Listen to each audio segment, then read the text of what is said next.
Desde o rebaixamento para a Série B, o Santos abdicou de ajuda psicológica para os seus jogadores. O clube deixou de ter um profissional no setor e parece estar sofrendo as consequências. O alvinegro tinha Juliane Fecchio como psicóloga, até o fatídico 6 de dezembro do ano passado. Fecchio, com F. Desde que o atual presidente reassumiu... Tá escrito errado, viu, Ademir? Tá escrito errado porque eu acho que é Vecchio o nome dela. Vecchio. Aqui tá com F. F-E-C-H-I-O. Com V. Mas tudo bem, é psicólogo. Desde que Marcelo Teixeira reassumiu a presidência em janeiro deste ano, ninguém chegou para suprir a saída da psicóloga. Atualmente, o Santos vive um momento de instabilidade. Apesar da vitória de 1-0 sobre o Brusque, o clima segue very stranger na Vila Belmiro, com o clube patinando e correndo o risco de não ficar entre os 4 primeiros. O caso mais frustrante aconteceu diante da Macaca de Campinas. Na ocasião, o Santos estava vencendo a Ponte por 2-0, come a mais, e permitiu a reação. Aí depois a Gazeta entrevistou o doutor João Ricardo Kozak, e aí abre aspas. O Santos vem mostrando nos últimos jogos uma confiança muito abalável, uma falta de concentração também muito grande, coletiva. E se contar os empates e até algumas derrotas que sofreu depois de começar ganhando, o psicólogo influencia o gesto técnico na ação desportiva. Você faz trabalhos individuais e coletivos com os jogadores visando o aprimoramento da confiança, da segurança, dos bons pensamentos, da motivação, da tomada de reação e da velocidade de reação dos atletas, disse o psicólogo Dr. João Ricardo Kozak à Gazeta Esportiva. O que tu acha dessa opção aí de não contratar psicólogo? Vitor, se você tem opinião formada.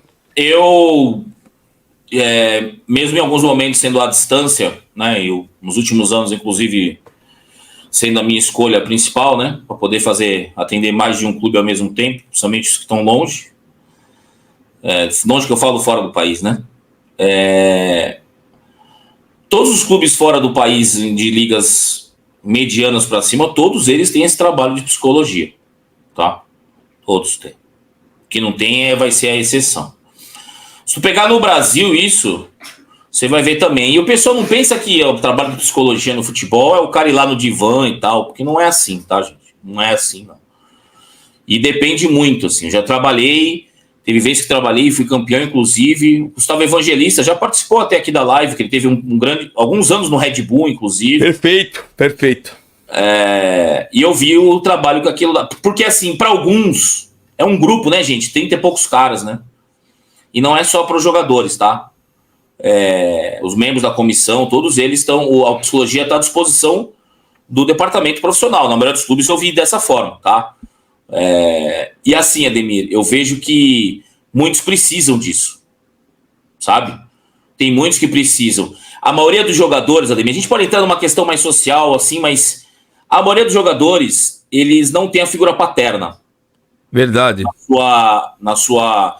E não é só porque o pai... é pai que abandonou. Não. É pai separado, ausente, etc. E ele muito cedo se separa da família. A maioria dos garotos aí com 11, 12, 13 anos já estão morando em alojamentos e tal. Perfeito.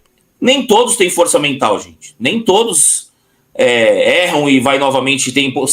Alguns não sabem princípios básicos de concentração e tal. Então, eu acho que qualquer aprendizado, qualquer ajuda para quem tem pouca instrução é válida. O que tem de negativo, Ademir? É isso que eu me pergunto para quem é contra. Eu sei que também, por outro lado, eu não vou entrar nessa polêmica, mas eu vou falar uma coisa que é constatação. Gente, eu trabalhei para 16 clubes diferentes. Existe hoje uma resistência. Em outra época, diziam que era questão mais de machismo ou de preconceito, porque falam que psicólogo é coisa de louco, aquelas coisas bem do século passado, né, Ademir? Que a gente bem retrógrada. Às vezes... a gente que é um pouco mais velho que a rapaziada, a gente viveu isso e a gente sabe como é que é. Só que hoje a religião cria uma resistência. O cara quer escutar o líder religioso dele, mas não quer ouvir mais nada, nem a ciência. Então, hoje há uma resistência nesse sentido e alguns clubes têm uma dificuldade, mesmo tendo o setor de psicologia, tá?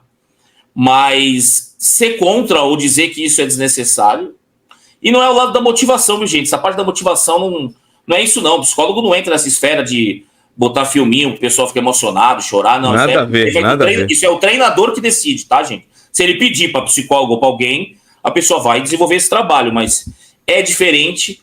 Eu já vi trabalhos distintos, que eu não posso dizer como é exatamente uma forma, um modelo único, Mas eu vi mais coisas positivas e não vi nenhuma coisa negativa, tá? Até porque ninguém é tão obrigado a fazer algo que não queira, né, Ademir?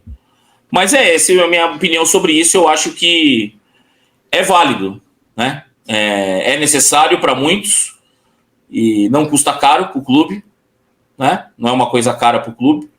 E é só você pensar no seguinte princípio, Ademir.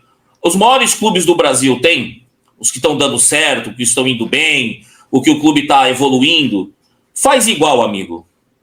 Sabe, Ademir? Faz igual.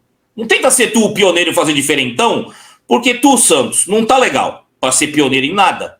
Tu tá para tentar seguir a receita de bolo de alguém, para tentar ter um CT e uma estrutura que nem a do Mirassol, do Barra, do Retrô, e não é sentir inveja, é admirar, ir lá, saber como é que foi feito. É isso. O Santos precisa disso. Tem humildade em uns pontos e grandeza em outros. O Santos confunde isso, sabe, David? Se apequena em alguns momentos, em outros momentos é muito orgulhoso. O Santos não precisa virar SAF. Então tá legal. Aguarda que o tempo vai mostrar, né? Vitor. Olha os 10 primeiros colocados, Ademir, os 10 de baixo da Série A. Vê quantos são SAF, quantos são a maioria empresa, SAF. né? E quantos primeiros não são colocados, como a maioria empresa. SAF.